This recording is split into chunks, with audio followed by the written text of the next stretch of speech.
Magandang araw mga kabarya, PH Collection nga po pala, at sa episode na ito ay pag-uusapan natin ang pinakamahal na baryang Hong Kong na naibenta sa isang auction.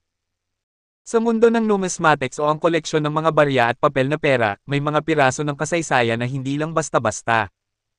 Sa bawat barya, may istorya, at ang ilan dito ay nagkakahalaga ng milyon-milyong piso.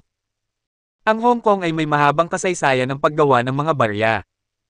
Mula pa noong panahon ng British colonization, ang kanilang mga barya ay sumasalamin sa yaman ng kanilang kultura at kasaysayan. Isa sa mga pinakakilalang baryang nagmula sa Hong Kong ay ang 1866 silver dollar. Isang napakabihirang barya na halos imposibleng matagpuan sa mga araw na ito. Ang 1866 silver dollar ay isang napaka-espesyal na barya. Ito ay gawa sa purong pilak at may bigat na 26.95 grams. Ang disenyo nito ay nagpapakita ng imahe ni Queen Victoria, ang reyna ng United Kingdom noong panahon ng kolonya, habang sa likod ay ang simbolo ng Hong Kong. Sa mundo ng mga collector, ang barya na ito ay itinuturing na isa sa pinakaprestihiyoso dahil sa kanyang pambihira at kondisyon. Noong 2021, isang bihirang pagkakataon ang dumating sa mundo ng numismatics. Ang baryang ito ay inilabas sa isang auction. Maraming collector mula sa iba't ibang sulok ng mundo ang nagtipon upang makuha ang natatanging barya na ito. Sa simula, nagkaroon ng mahigpit na paligsahan sa pagbid.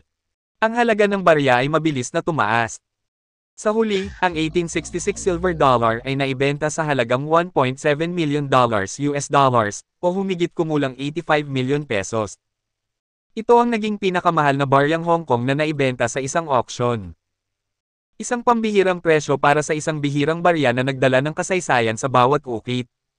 Bakit napakahalaga ng barya na ito? Bukod sa kanyang bihirang katangian, ito ay isang simbolo ng kasaysayan. Ang bawat detalye sa barya ay sumasalamin sa panahon ng kolonya ng Hong Kong at ang kanyang kahalagahan sa mundo. Sa pamamagitan ng barya na ito, makikita natin ang isang bahagi ng nakaraan na patuloy na nabubuhay sa kasalukuyan.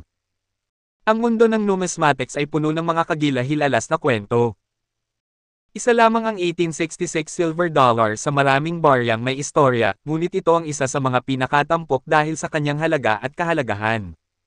Sa bawat barya, may kwento. At sa bawat kwento, may yaman na hindi matutumbasan ng kahit anong halaga. Hanggang sa susunod na episode mga kabarya, lagi nating tandaan, ang kasaysayan ay hindi lamang nakasulat sa mga libro, kundi nakaukit din sa mga barya.